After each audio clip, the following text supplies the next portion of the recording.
What's going on? It's your boy Matt Mills. We out here on the Married to the Game podcast. I'm here with my lovely wife, Mish. Hey, Say hello to the people. hey, people. There we go.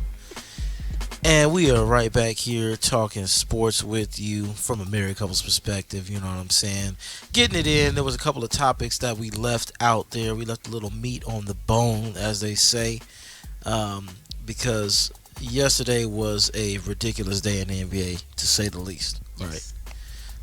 We had our boy KD asking for a trade from the Brooklyn Nets, coupled with Kyrie opting into his contract. We had a bunch of opt-ins and opt-outs to get new deals.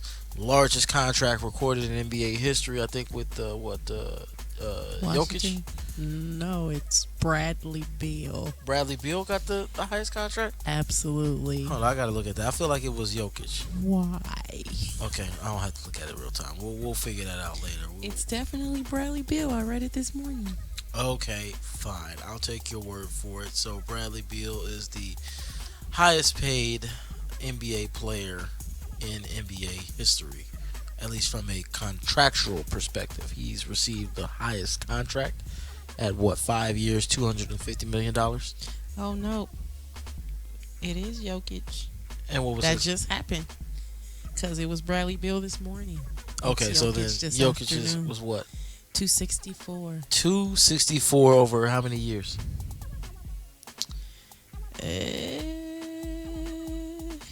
264 over 5.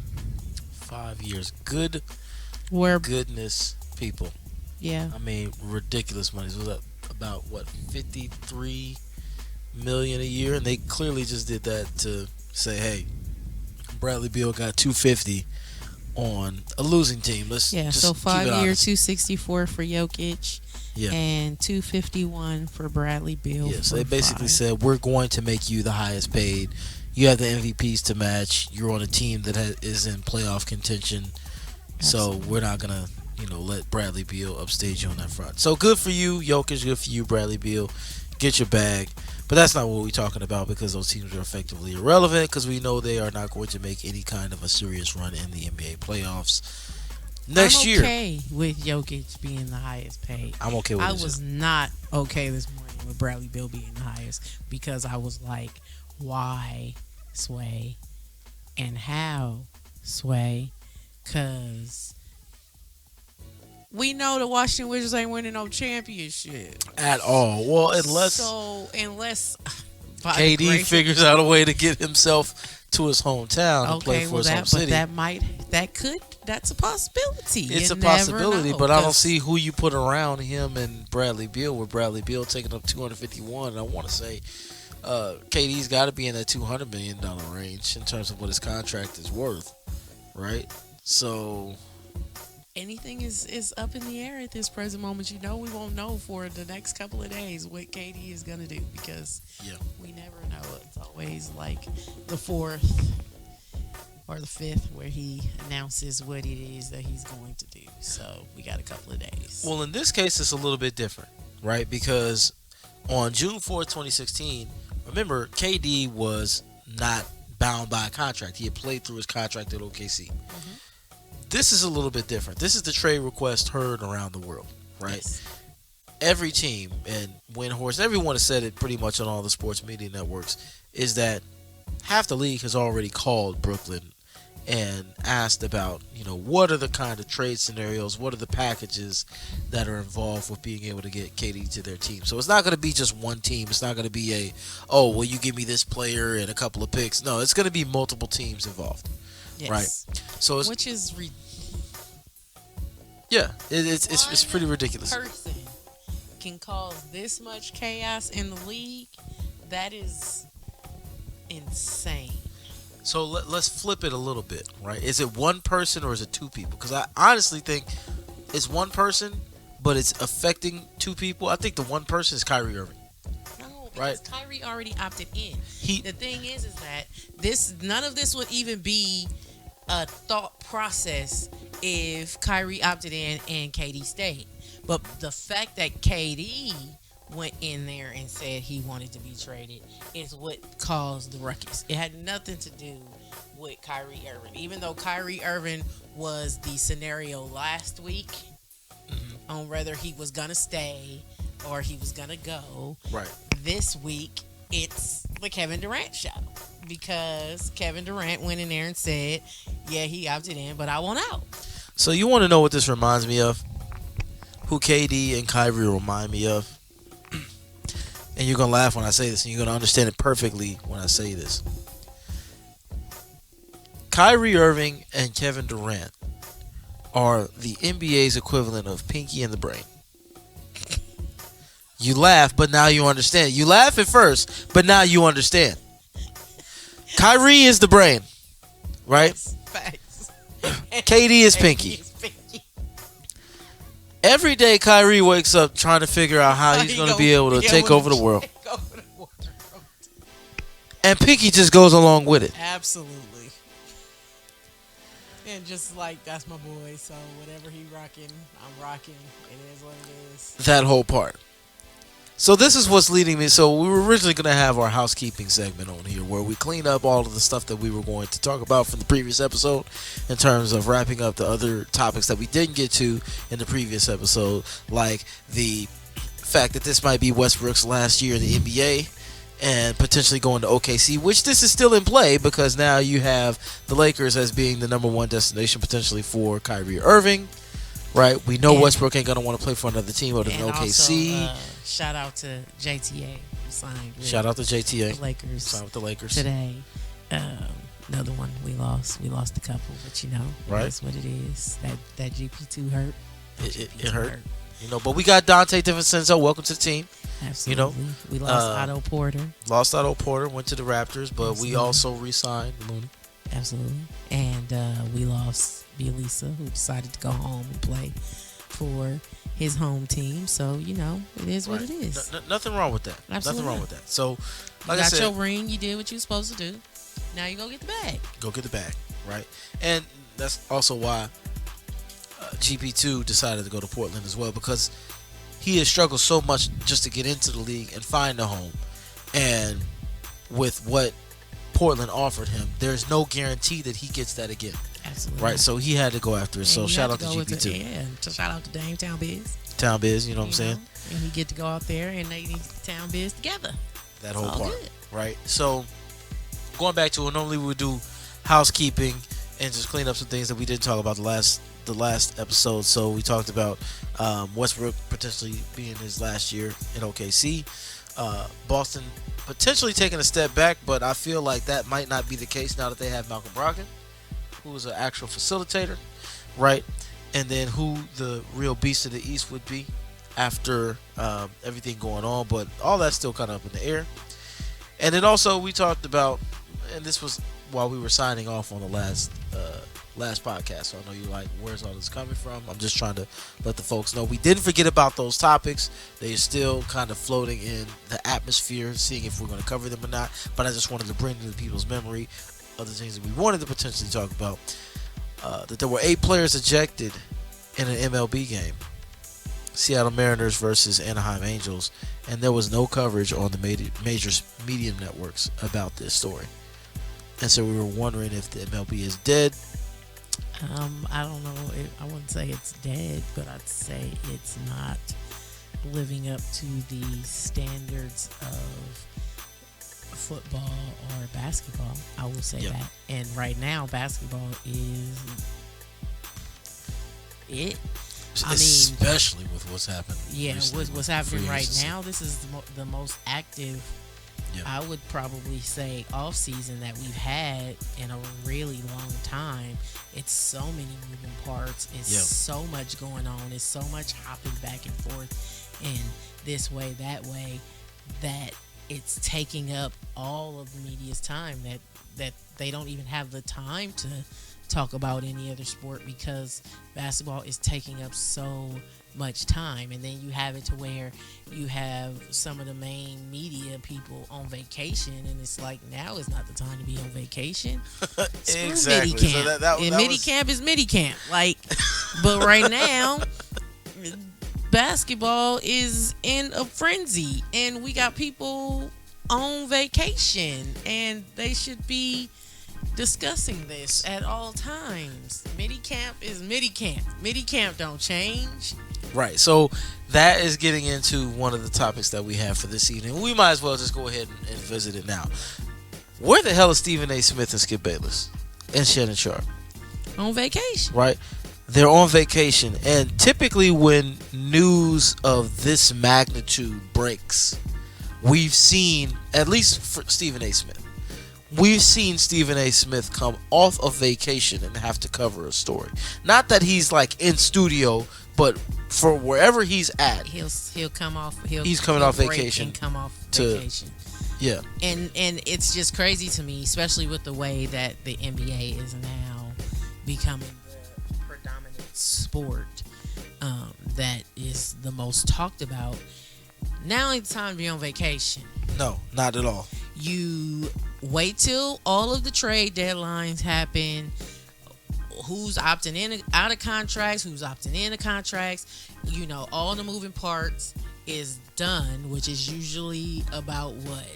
First, by the mid-July, we know how the NBA is moving next year. Yeah, there's very few holdouts at that point. Right. Because the next time you don't hear about anything is when they do the mid-season stuff.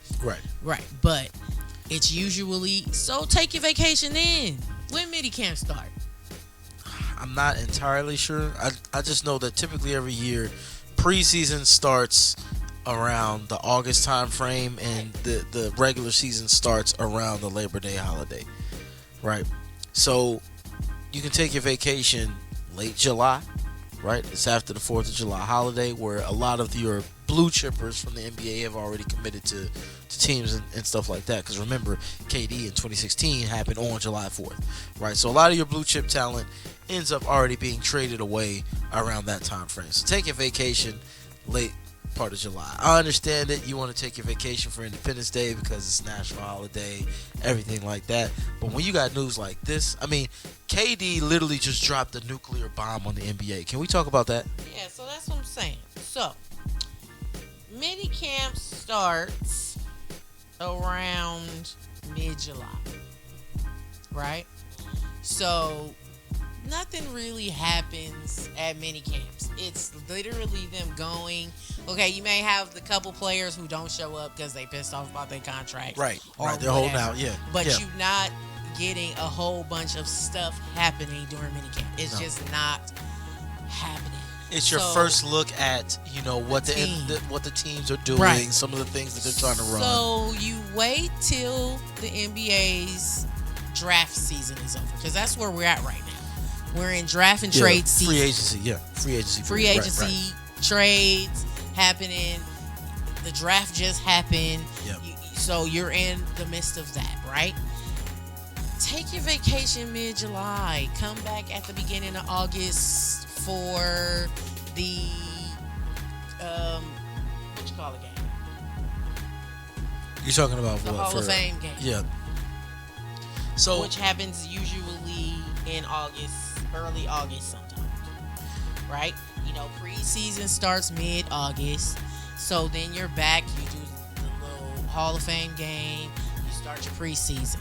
But you should not be on vacation as a major media head during the NFL. I mean, during the NBA. Now, during the NBA offseason. Right. So, to their defense, no one, because let's look at the free agency landscape before the KD news, right?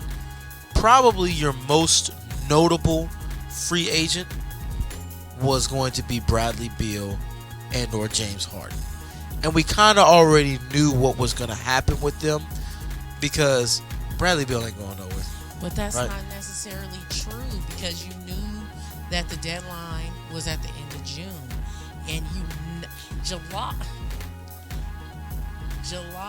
1st is always the ridiculously crazy day for the NBA and anything going on with any trade deadlines because somebody worked till the wee hours of that last day in June to make some stuff happen, but you don't hear about it until July 1st. And then it spins the world on its axis like, what just happened? It happens every year. I get that, and I understand that. I'm just saying that had it not been for the KD news, it was going to be a relatively quiet free agency period. But now that we knew it. Well, but that's what again, because it was still not July 1st. But you're so I'm saying very rarely in the NBA does a player of KD's caliber become a trade asset, right? LeBron's never been traded. We traded. Who? What are you talking about? We traded him. It was a sign and trade. Right. He was at the end of his contract, and he was doing us a solid by basically signing with us, and we then traded him to the Brooklyn Nets and ended up receiving D'Angelo Russell. Right? I understand that, but what I'm saying is that he still fulfilled his contractual obligations, right? And even at that point, everyone knew that Kevin Durant was not going to return to our team. So we knew it was going to be a splash, but we didn't know where he was going to end up going. Right? Right. We thought it was. I thought it was going to be the Knicks. Honestly. And this, people thought it was going to be the Knicks, and there was obviously the rumblings of him playing with Kyrie Irving. Fair enough, right? But no one expected that. Take that back. There were contingency plans in place based off of how the season had been going with the Brooklyn Nets. What do we want to do in the event that KD requests a trade? Right? So it was on general managers' minds. Yeah. But from a fan's perspective, we were just imagining that basically the only people that were going to be available were going to be James Harden and Bradley Beal, right? And even with that, we expect and John Wall, but we expect even with John Wall, he got bought out by the Rockets, right? So he wasn't even a free agent; he just got bought out, right? So they were expecting that it was just going to be those two guys, and they were going to re-sign with their teams. Well, with this Kyrie Irving saga, that was the wedge, effectively, that made it such that now KD is in play. I've been saying for weeks, like, if he doesn't opt in, that it was a huge possibility that KD would leave. That he could leave. Yeah. No one predicted that when he opted in, that KD would leave. Right? So, people have said, okay, well, they felt like it was disrespectful to KD because they didn't take care of Kyrie in terms of giving him a long-term contract, when KD is basically leveraging, saying, hey, I've been consistent enough, take care of Kyrie, right? Doesn't necessarily work like that. The organization's fed up with him, okay, fine. But again, back to the original point, Stephen A., Skip Bayless, and your major media heads that are on vacation, right? Because even Colin Cowherd is on vacation right now, right? Would have never suspected that all of this was going to be happening. I'm sure they heard rumblings, but if they thought that it was going to be serious, they would be here, right? But they should have, which is why they didn't know that you have to push your vacation back, because at this present moment, being that the NBA is the most talked about, you never know at this point what's gonna happen. They have showed that the off season is probably one of the most important pieces of the season for them, because that's going to determine what is happening with everybody. And I know it's all in a frenzy because of KD right now, but some of this other stuff is kind of ridiculous too. Well, this 251, I'm still in amazed how he got that. But that's neither here nor there. Jokic deserved his 261. Well, yes, he had 2 MVPs, consecutive back-to-back MVPs. He ain't win no championship, but he still got 2 MVPs. And Jokic is a beast. You gotta give him his props. Give him his props. He made it to the playoffs, so he did something. I would say stay tuned on that Bradley Beal contract, because there are rumblings that he may decide to act out, because now he got the bag, right? He has all the leverage from a standpoint of if he acts out like KD has just done or AD has done, I got my money. You're contractually obligated to pay me. I can force myself to a trade, but I have that money in the bag. Wow. Absolutely. So now that leads us into our second topic. I talked a little bit about this yesterday in the podcast we did yesterday in terms of Warriors versus mercenaries. Not the Golden State Warriors, but in terms of someone who has skin in the game, who's a soldier, who's a warrior, who sticks with the team, who grinds it out through a team versus a mercenary who's a hired gun, right?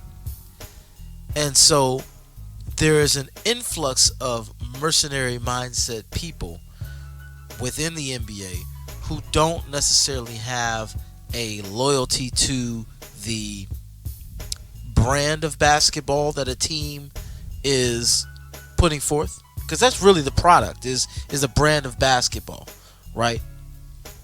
It's the Bucks logo, it's the Warriors logo. When you see that, you associate it with a certain brand of basketball, and I feel like that is now being lost, right? And so it's being lost because you have mercenaries who are highly skilled individuals but don't necessarily have a loyalty to any particular team. Right, because they feel like you really don't have to right now. As long as you get in your bag, it shouldn't matter that, you have no loyalty to this team. You about getting that bag. Right. And that's what it's about at this particular moment in time. It's only selective few who really bleed the colors that they wear. We can name 4, and let's name a couple more, but okay. I'm just saying I can name them. So let's maybe do an exercise, right, where we name who are the Warriors from a standpoint of like being the guy on their team and sticking with it and grinding through it. So let's kind of go through it. Obviously, we know who 2 are off top. Go ahead. Okay, if you want to go back in the day, I'm talking about now. You talking about now, yeah. or right, just right in now, general? right now. Today's era. Okay, with who's currently playing? Steph Curry. Yes. Klay Thompson. Okay. As far as I'm talking about like the franchise. You talking guy. about the franchise guy? Yeah. Okay. Steph Curry. Yep. Giannis. Yep. Antetokounmpo. Yep. Luka Doncic. Yep.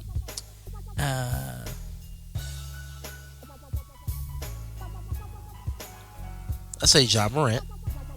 Okay. Because they've all signed contract extensions. I get right? Trae Young. So Trae Young, boom. I'll give you another name, Devin Booker. Okay. Okay, Devin Booker. Right. Yes. So Devin Booker, I will put in that conversation. Dame Lillard. Factual statement. Shout out to Town Business. Shout out to Town Business, who's not playing in the town, but that's some real Town Business stuff for you right there. Loyal to the soil. Every time we play the Portland Trailblazers, I'll be feeling some kind of way. We want your team to lose, but we want you to win. We want your team to lose, but we want you to ball out. Absolutely. Because it is all about town business. And all day, I respect anybody who is raised and is loyal to the soil and came out of here doing what they do. I can respect it. We both Wildcats, so he went to my high school, so it's a whole thing, right? Yeah. But I always be conflicted when we play Portland Trailblazers because I respect the game and I respect his game and I respect how he got there. Right. And it's just this whole thing. But he is another one. He's definitely another one who's loyal to the soil and is willing to undergo the process of losing. Absolutely. Right, with a franchise in order to figure out how can I get better year after year. Another one that maybe slips under the radar. We just talked about him. Oh, you talking about Rudy Gobert?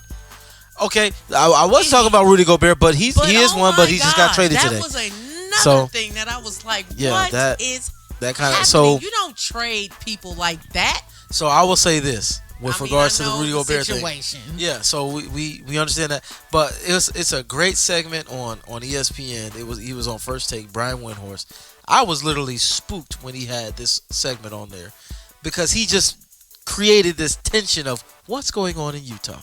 And he kept on asking these questions. It was so cryptic. And I was like, bro, this is like a horror movie. I recommend it. If all you have to do is literally type in YouTube, what's going on in Utah. It'll be the first thing that pops up. You watch it, it's like, I'm afraid. What's going on in Utah? Basically, he's saying that Utah is going through a full-on rebuild, not a soft rebuild. They are literally tearing it down to the studs, to the foundation. That's what I mean. They're getting rid of Donovan Mitchell. They're going to get rid of Donovan Mitchell, most likely. Most likely, either they're going to build a team around just Donovan Mitchell, or it's a fire sale and everything must go. Everything must go. Dang. And he was bringing back the fact that, hey, Danny Ainge was in Boston when they went through their rebuild, hired Brad Stevens on a 5-year contract, and then ended up going through this process here, and literally drew direct parallels between when he hired Brad Stevens, traded Kevin Garnett and Paul Pierce to the Brooklyn Nets when they literally went through a full-on rebuild. What just happened? Royce O'Neal got traded, so they dumped contract money there. They traded Rudy Gobert, right? Danny Ainge is now president of basketball operations over there. They're going through a rebuild, right? You get rid of Rudy Gobert, and they got literally 5 first-round draft picks plus 5 other players for Rudy Gobert. Yeah, they're going through a rebuild. So in any case, yeah, Rudy Gobert been there forever. Yeah, so Rudy Gobert is he was another one, but that saga's come to an end. I was gonna say Bradley Beal. As much as we may want to say he about the bag, you can be about the bag, but he's been with that team. And not only that, I gotta give Bradley Beal some props because who was number 2 in scoring next to Steph last year? Bradley Beal. And he only didn't win it. Or he was out of contention because he had that hamstring injury, which Ken Bazemore made fun of. But that's neither here nor there. But here's the thing. Getting the bag and getting the championship is 2 different things. And I get it that some people are just okay with getting the bag. But that should not just be your main focus, is to just get the bag. We don't know whether or not it is his main focus. I would say this. We also know that Bradley Beal is unvaccinated. Yes. But at least his elucidation on this, or his explanation as to why he's not vaccinated, was far more thorough and far more thought out. And it was on the lines of, I want to say, Christopher Isaac, because he was also unvaccinated from the Orlando Magic. Both of them had similar arguments as to why they were unvaccinated. So I would say that Bradley Beal is more self-aware than what Kyrie was in terms of, I'm just not going to talk about it. It's just personal. Kyrie wasn't aware. I just think he just was expecting people to, he was just going in there like, because I said what I said and it is what it is. And you can't do that. Right. You are a public figure. And if you're going to stand in your morals or stand in whatever it is that you're going to stand in, you have to be 100% ready to stand in it. And defend it. Right. And he wasn't doing that. So people... You gave them what you didn't give them nothing, so they can run with whatever it is they want to run with because you gave them nothing to stand on. You didn't hear about Bradley Beal not being vaccinated because number one, Washington didn't have a mandate like New York did, right? And California, which is why Wiggins got vaccinated because he wasn't as well, but. You didn't hear about it like that because he didn't give the pushback like Kyrie did. Kyrie gave so much pushback, it was like, bruh, come on, just explain it. Where Bradley Beal did over-explain. Yeah, so out of the 4 that gave defenses as to why, publicly, that we saw, as to why they remained unvaccinated. Bradley Beal's in terms of ranking them, it was Bradley Beal, Christopher Isaac, and it was really kind of 1A, 1B. Mm-hmm. I hate doing that. They were tied in my book because they both gave full-throated, perfectly understandable, perfectly very articulate, and had definitive points based on principle as to why they didn't have it. Yes. Then came Andrew Wiggins. Yes. I felt like his was a little soft because he was only relying on the fact that, personal experience, and I know that, if I'm not mistaken, he's a Jehovah's Witness. Yes. So he had his religious reason as to why he didn't have it. And then came Kyrie. He really didn't give any explanation at all. Absolutely. Right? Not. It was just, it's a personal matter. I feel like it's my business and I don't have to explain. Well, you're a public figure. you're making public statements. You're saying that you're taking a stance specifically because of the individuals who are being faced with this mandate and are losing their jobs. You owe those people, because even if you are taking a stance, who's to say that what you're saying couldn't literally be used to help them save their job from a standpoint of an exemption, right? Which I'd say that what Bradley Beal and what Chris Isaac said literally could be used to give people exemptions, because they actually gave definitive points as to why they stood where they stood. But I digress, right? We're going back to the argument based upon who are the Warriors that we see now in terms of people who are standing by their team, standing by their team brand, and building an identity and a culture for their teams, even though they have undergone soft rebuilds. Because let's keep it 100. Dame Lillard's team is going through a soft rebuild right now. Absolutely. I was like, what just happened when they traded CJ? When they traded CJ. I was like, they traded CJ? Like, you could not tell me it wasn't going to be Dame and CJ forever. And they also traded, was it Norm Powell? I want to say there was another blue chip talent that they traded away from Portland. Basically, kind of giving the signal that, we're going to try and retool this thing. So he went through that process, right? Bradley Beal even went through it when they got Russell Westbrook and they got rid of John Wall, right? So those players have stayed. Hopped around like a hot potato. Yes. So they stayed through it, through those processes, right? So the question then is, will there be, and subsequently, it's kind of two parts. At the next collective bargaining agreement for contracts that are going to be put in place afterwards, one, will there be a mercenary clause? And I'm saying this to basically put a title around the type of player that just hops from team to team, that's an elite talent but hops from team to team. Will there be a mercenary Give clause? me a name. Kawhi Leonard, Kevin Durant, at this point. Yes. And we're going to get into it. I feel like you should have to include him in this, even though his hands are technically clean. LeBron James. Absolutely. LeBron James has played through every contract that he's had. Yeah, but he's still a team. He's still a mercenary. Right. He still be hopping around. Russell Westbrook. Right. Russell Westbrook. James Harden. But the reason that I don't put Russell Westbrook in this category is this. Russell Westbrook has been traded not by his own doing. Well, this is true. Right. He got traded. Not that he forced the trade. He got traded. Okay, that's right. AD, right. prime example. Ben Simmons, James Harden. Right? So, will there be a mercenary clause, or will there be something that penalizes teams for gutting themselves and gutting their fan base? Because this is the one thing that I feel like is lost in this whole thing. What about the fan bases of these teams who have at least watched these players come into their team as a rookie, right, and then force their way out, like what I think Zion is about to do? I have no doubt in my mind that Zion don't want to be in New Orleans. Well, no, that's why when I heard that they had almost signed for an extension, I was like, but he don't even want to be there. So why are they extending his contract? So they can trade him? They're extending his contract so they can trade him. So basically, wherever he goes next, he has to play for you. So they're going to try and find a suitable trade partner. So yeah, he's going to be like, oh, I want to be with the Pelicans. He has to say everything that he never want to be with the Pelicans. When he got drafted, he didn't want to be there. It's just he was the number one draft pick, and the Pelicans had the draft. Right. So they had the number one pick. So that's just what it was. But he didn't want to be there when they signed in the first place. Right. So. But he needs to get in the weight room and do some lose cardio. Some weight. Absolutely. And get on a diet. I'm sorry. I've seen his dunks. They're not impressive. He looks like he's still very sluggish. He's got to get a nutritionist and all that stuff, but that's neither here nor there. That's another podcast. But so, will there be in the collective bargaining agreement penalties for teams that gut themselves and their fan bases for taking on mercenaries, right?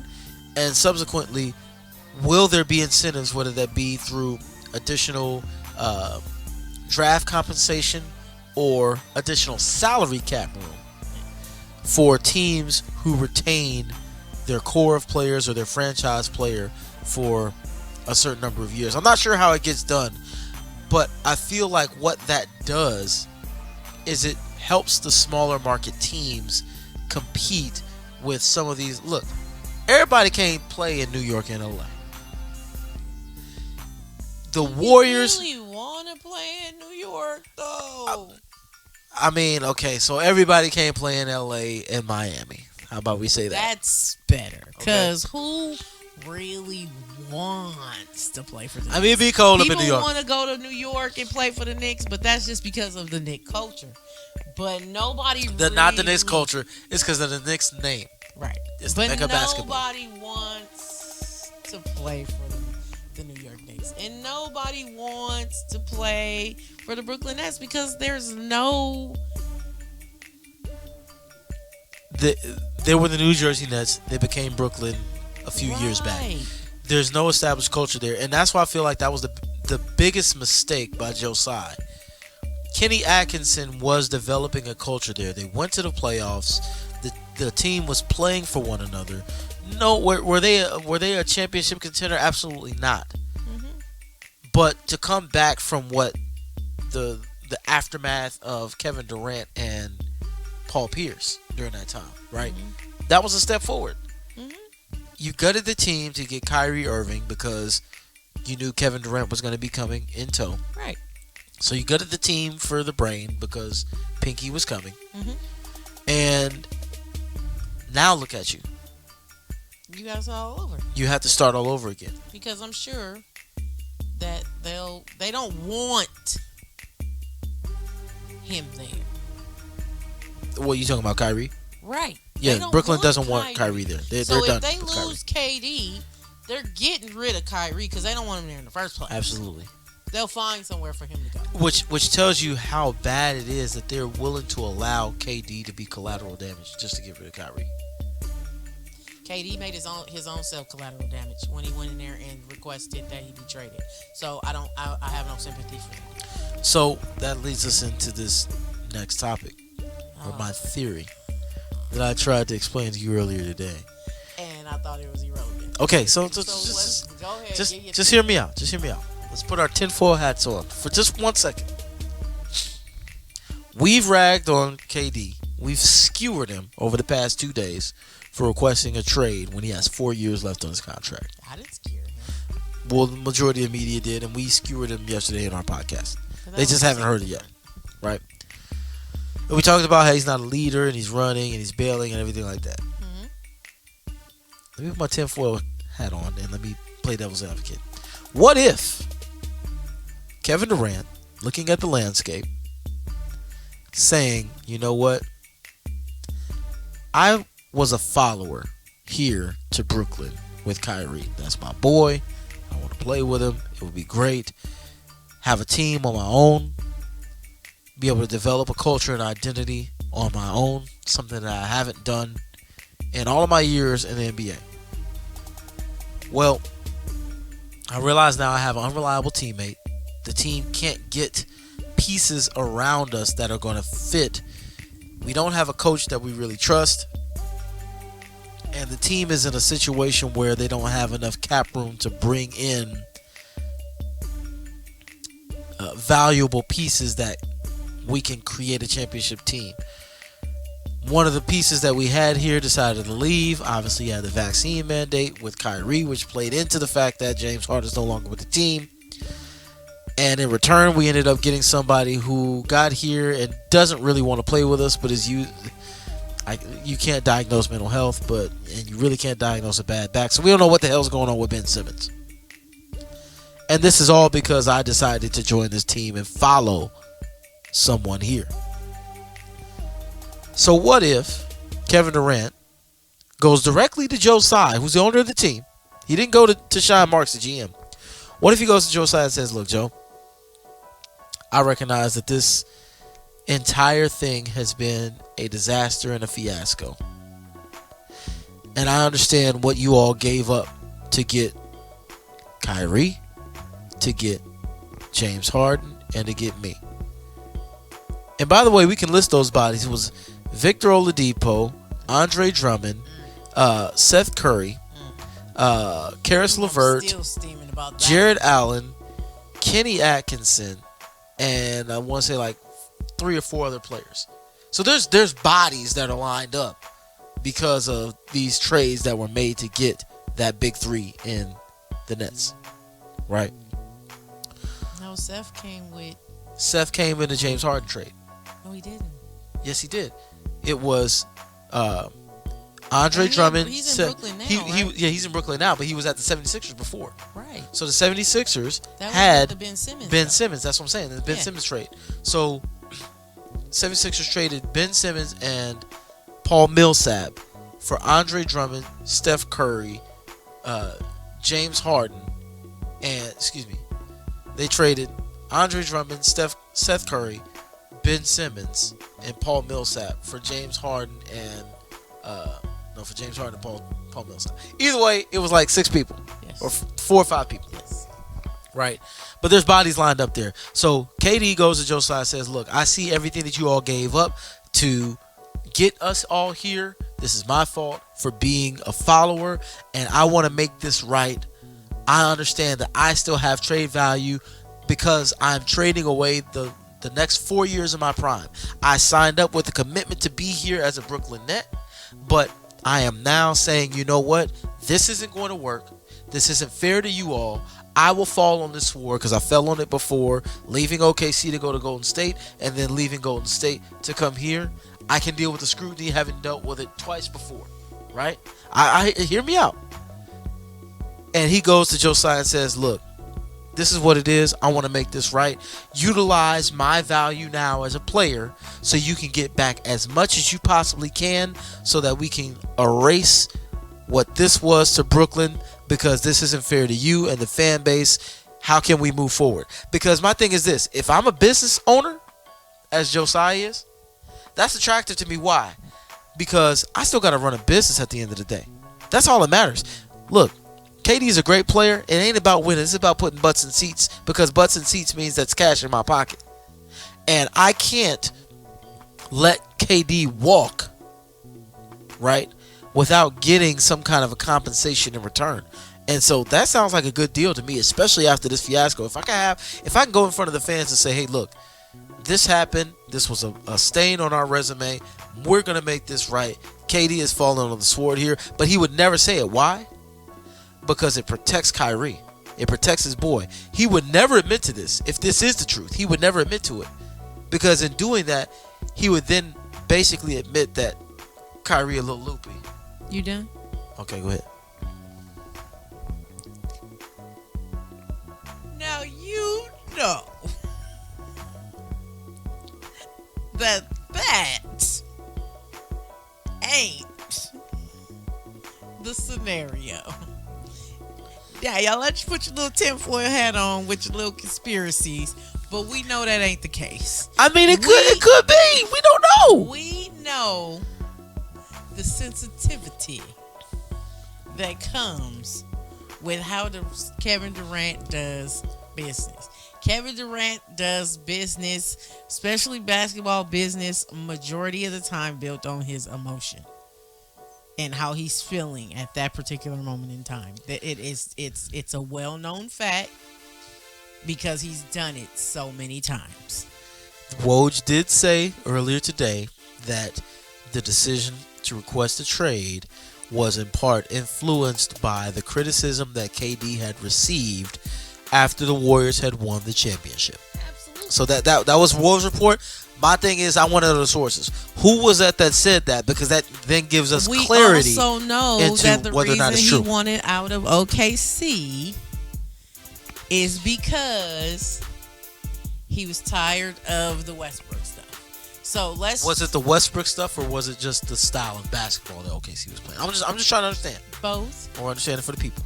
Both. Okay. So it's never been a time that he hasn't done things based on emotion. And because that's just the guy he is. So us trying to make it seem like he's finally gonna get off, he's finally gonna decide he gonna take over, and because the bus driver is sick now, that he gonna get in the seat and actually drive the bus? No, absolutely not. He gonna do what he feel like doing at that particular moment in time because that's his feeling. That's where he's at. That's where he is emotionally. That's where he is. So I'm hearing you with regards to that, and it's crazy because it ties into the topic that we had yesterday. Like if you play Charles Barkley's words back now, they make a lot of sense, and you really can't dispute them. Yes. All you bus riders, that don't mean nothing to me. And it's like, damn. Because at this point, you don't have an argument against it. No, you don't. He has proven why people have said the things that they say about him. The thing is that nobody has not ever said in any take that you've heard about Kevin Durant that he's not an exceptional basketball player. Right. They say his emotions gets in the way. They say that he is an overly emotional, personal person, which is why he'll respond to Skip Bayless on Twitter, and he'll also respond to the random person that will say some random stuff about him. He's just that guy who spends majority of his time surfing the internet for things that get said about him so he can respond.